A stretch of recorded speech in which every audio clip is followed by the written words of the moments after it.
The emergency lighting cast a pale blue glow across the command center, illuminating the haggard faces of the few remaining Xylos officers. Commander Supreme Lyra stood at the central holo display, her feathered crest dulled with exhaustion, watching as another cluster of red markers disappeared from the tactical map. Each vanishing light represented thousands of her people, their final transmissions still echoing in her mind. Fleet Commander Jax reports total loss of the 7th Defensive Line, announced Kale, his youthful voice cracking slightly despite his efforts to maintain composure. The young communications officer's optimism had been the crew's anchor through these dark times, though even his bright eyes had begun to dim.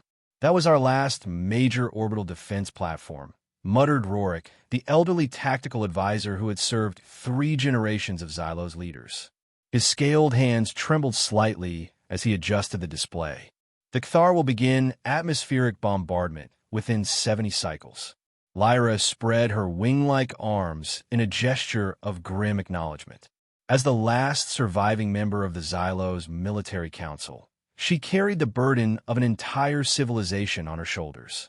Her people, avian humanoid hybrids with iridescent plumage and a culture built on harmony with their lush homeworld, faced extinction after decades of brutal warfare against an enemy that seemed to possess limitless resources and unquenchable aggression. "What of the civilian evacuation transports?" she asked, though she already knew the answer. 17 vessels managed to clear the system," Kale replied, his crest of feathers momentarily rising with a flicker of hope. "But Kthar interceptors are pursuing, and we've lost contact with 5 already." Lyra closed her multi-lidded eyes, allowing herself just one moment of grief. 5 ships, nearly 30,000 souls. Children, elders, keepers of knowledge and art that would now be lost forever. When she opened her eyes again, her gaze was steely.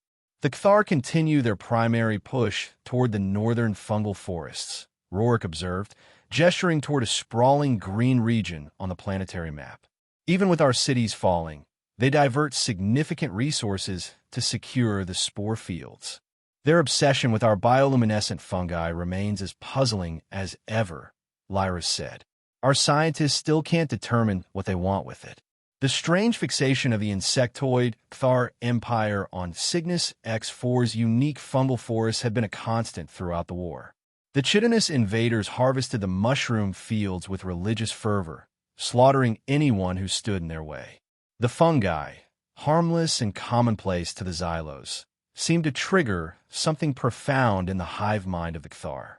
A soft chime interrupted their discussion, drawing all eyes to Kale's communication console. "Commander," the young officer said, his voice suddenly taut with excitement, "we're receiving a signal. It's unlike anything I've ever seen." "Kthar?" Lyra asked sharply. "No." Kale's feathers bristled with confusion. "It's ancient, degraded, coming from an uncharted sector beyond the Veil Nebula." He adjusted his equipment, eyes widening. "There are words, fragments, mentions of Earth and humans." "Humans?" Rorik scoffed, his skepticism immediate. "Old myths from the pre-settlement era. Stories to frighten hatchlings." But Lyra moved closer to the console, something stirring in her memory. The archives mentioned rumors of a species calling themselves humans from before our ancestors colonized Cygnus X4. Said to be formidable warriors. "Warriors or not, they're just signal echoes from a dead civilization," Rorik insisted. "Even if they were real, they're likely long extinct." Lyra stared at the fragmented signal patterns, desperation and duty warring within her. Their situation couldn't be more dire. The last remaining city of Xylos would fall within days, their species reduced to scattered refugees hunted across the stars by the relentless Kthar. What do they have to lose? "Kale, amplify this signal. Trace it to its source. Then broadcast on the same frequency. Tell them of our plight. Of the Kthar. Everything." Rorik's scales flushed with alarm. "Commander, with respect, you would reveal our final command post location to an unknown entity. The Kthar will find us regardless," Lyra said with quiet resignation. "We have exhausted all conventional options. Our weapons are depleted, our fleets decimated, our allies conquered or scattered. If there's even a fraction of a chance. Kale was already working at his station, fingers flying across the holographic interface. Message composed and ready, Commander. Though the probability of anyone receiving it, let alone responding, is nearly zero, Lyra finished for him, her feathers settling flat against her head in acknowledgement of their desperation. Send it anyway. It will be our final act of defiance, to reach out to the stars one last time before we fall. Kale pressed the transmission sequence. In the vast emptiness of space, a desperate plea raced outward from the dying world, carrying the hopes of a civilization on the brink of oblivion. 19 days passed. The Cathar tightened their stranglehold on Cygnus X-4. Orbital bombardments reduced once gleaming cities to rubble. The remaining Xylos ground forces were pushed back to Elysium, their last metropolitan stronghold, its ancient crystal spires now serving as makeshift fortifications. In the hidden orbital command station, the atmosphere had grown increasingly tense.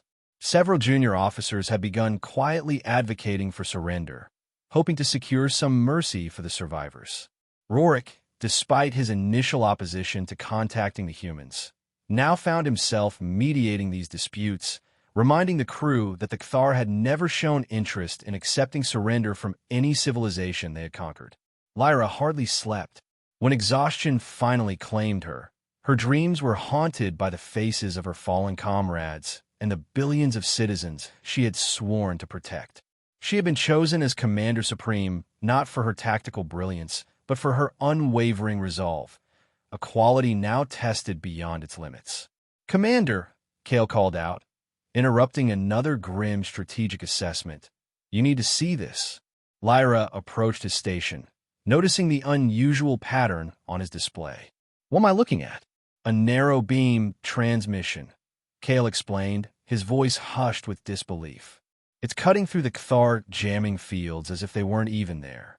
The signal integrity is perfect." The communication speakers crackled to life, filling the command center with a calm, measured voice. "This is Envoy Zhao of the United Nations Space Command, representing Earth. We have received your distress call and request verification of current situation and details regarding the hostile force designated as Cathar." A stunned silence fell over the command center. Lyra stared at the communications array, as if it might suddenly reveal this to be a cruel illusion. Rorik muttered something about impossibilities, while younger officers exchanged glances of cautious hope. "Respond," Lyra finally ordered, her voice barely above a whisper. Kale activated the transmission system. "This is Xylo's command. Commander Supreme, Lyra speaking. Our situation is critical. Cathar forces have overwhelmed our defenses. Our civilization faces imminent extinction. We have less than 3 planetary cycles before our final city falls." There was a brief pause before the response came. "Understood, Commander Lyra. Please provide detailed information regarding Cathar biology, fleet strength, tactical patterns, and specific reasons for their apparent fixation on fungal resources." The clinical, almost bureaucratic nature of the request struck Lyra as oddly dissonant given their desperate situation. Nevertheless, she gestured to Rorik and her other advisors to compile the information. "The Cathar are an insectoid hive species," she explained while the data was being assembled.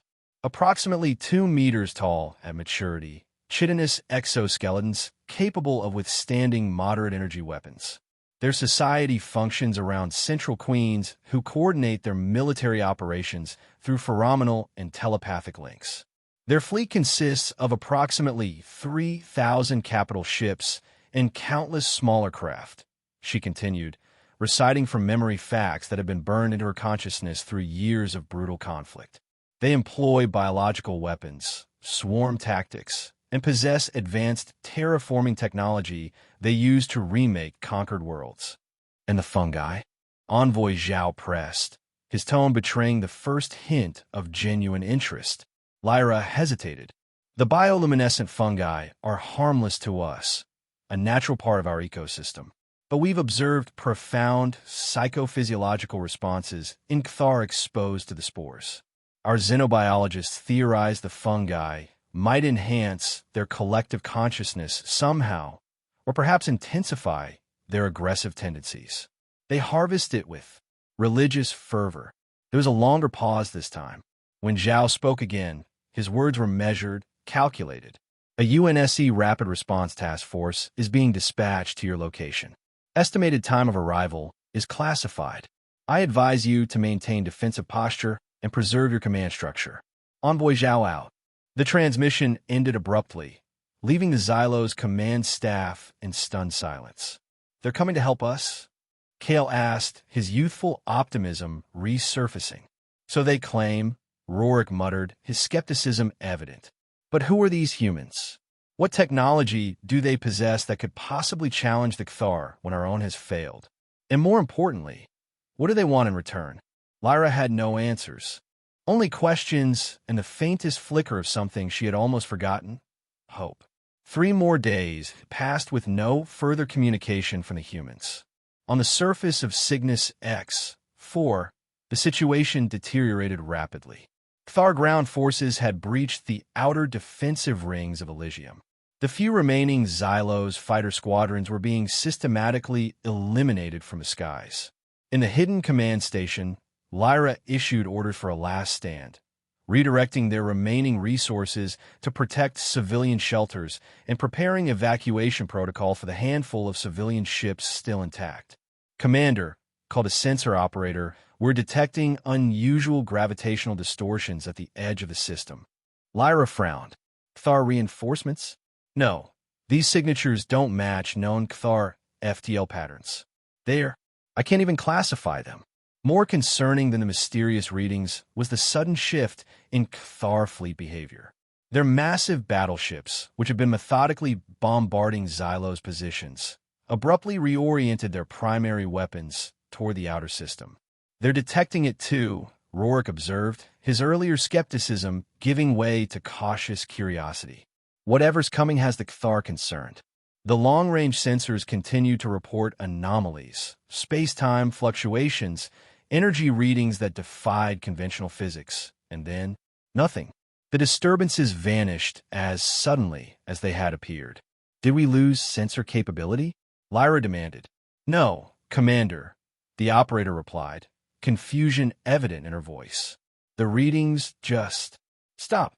For several tense minutes, the command center crew watched their displays, waiting for some sign of what had triggered the anomalies. The Cthar fleet remained in defensive formation, weapons charged, apparently tracking something invisible to Xylo's sensors. Then, without warning, the space above Cygnus X-4 darkened, not with ships, but with thousands of small objects suddenly separating from seemingly empty space. They descended toward the atmosphere in perfect formation. Impact imminent, shouted the sensor operator. Brace for. But the objects didn't impact. They didn't burn up on entry. Instead, they deployed some form of advanced atmospheric maneuvering system, maintaining formation as they descended. Energy signatures detected, Kale reported, his voice tense. They're deploying some kind of directed energy weapon before landing. Lyra watched the tactical display in mute fascination, torn between horror and awe. Rorik stood speechless beside her, his earlier doubts evaporating as they witnessed the impossible. Then came the first strike. Precise orbital attacks emerged from what appeared to be empty space, targeting Cthar command ships and orbital platforms with terrifying accuracy. There were no massive explosions, no dramatic fireballs. The targeted vessels simply ceased to exist on sensors. The precision was absolute, surgical. Simultaneously, the descending objects engaged ground targets, Cthar's staging areas, artillery positions, anti-aircraft batteries, with the same methodical efficiency. What had been a coordinated invasion force began to fragment into chaos as their command structure disintegrated. They're humans, Kale whispered, stunned by the sudden reversal of fortune. I believe so, Lyra replied, equally amazed.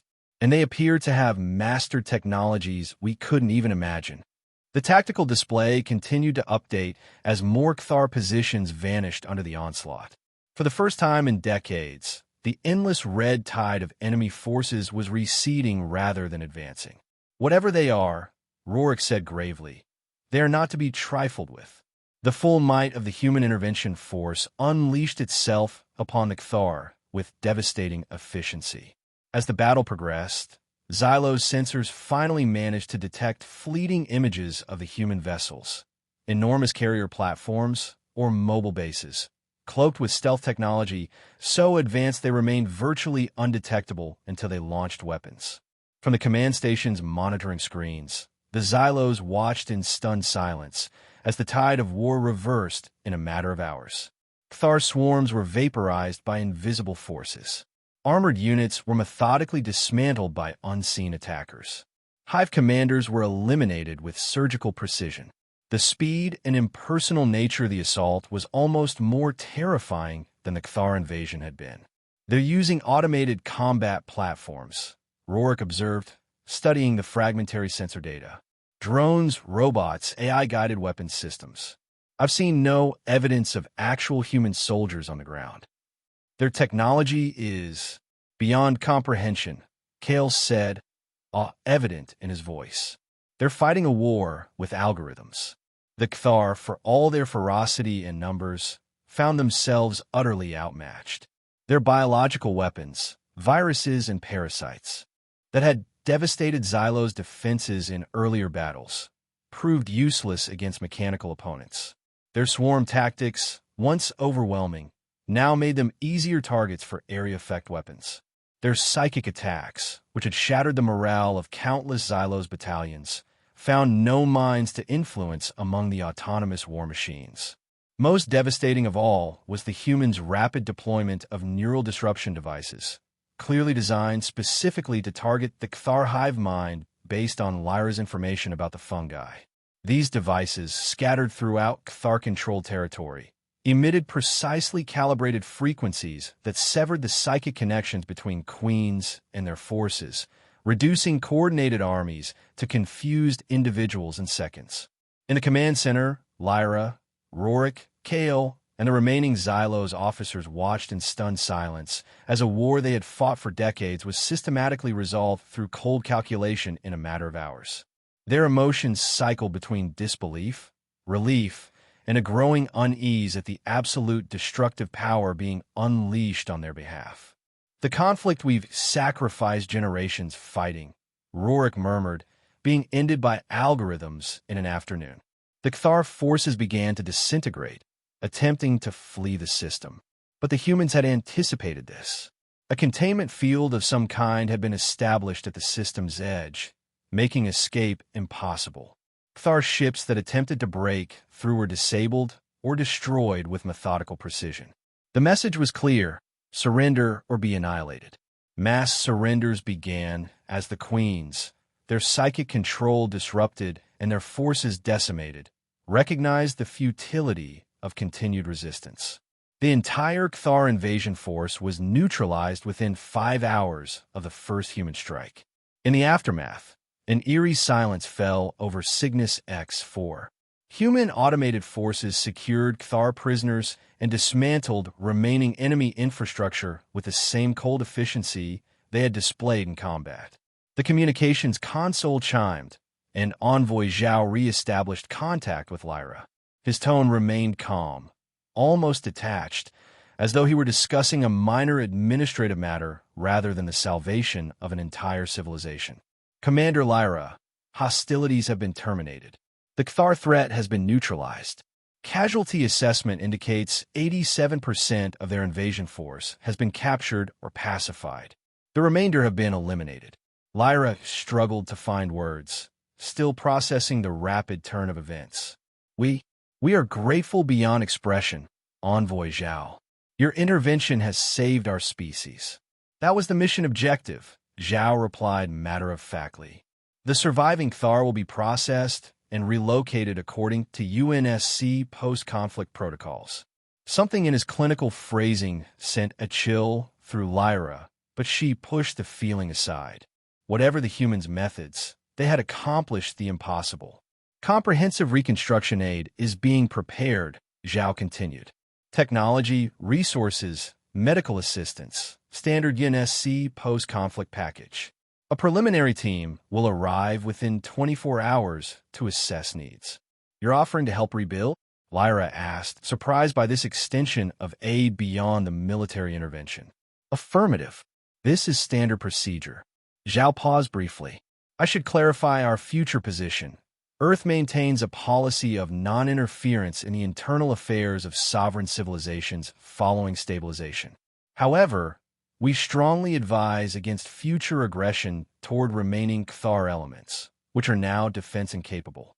The communication ended shortly thereafter, leaving the Xylos command staff to process what had occurred. Rorik remained wary, his tactical mind already calculating the implications of this new power dynamic. Kale was filled with hopeful admiration, talking excitedly about the possibilities of learning from human technology. Lyra stood at the view screen, watching as human autonomous units began clearing debris from Elysium streets. She felt profound gratitude, mixed with deep unease about their powerful, mysterious saviors. She had accepted their aid knowing that Xylos couldn't survive without it, but now found herself wondering what kind of future awaited them in a galaxy where wars could be won by algorithms in hours. In the days that followed, Xylos survivors emerged from their shelters into a world forever changed. The Cathar were gone. Their threat ended with an efficiency that defied comprehension. Human reconstruction teams arrived as promised, bringing miraculous medical technology that healed injuries thought irreparable and agricultural systems that could restore the damaged ecosystem within months rather than centuries. The remnants of the once mighty Cathar Empire were indeed processed, as Zhao had described. The queens separated from there. Drones, their biological weapons neutralized, their technology confiscated. They were transported to isolated habitats in remote systems, their once fearsome civilization reduced to scattered, powerless enclaves under perpetual human surveillance. As she oversaw the rebuilding of her world, Lyra often found herself standing at night beneath the stars, watching for the barely perceptible distortions that marked the presence of cloaked human vessels. The Cathar had been a known quantity, brutal, relentless, but comprehensible in their aggression. The humans remained an enigma, their power and motives obscured behind a veil of clinical efficiency. Xylos would rebuild.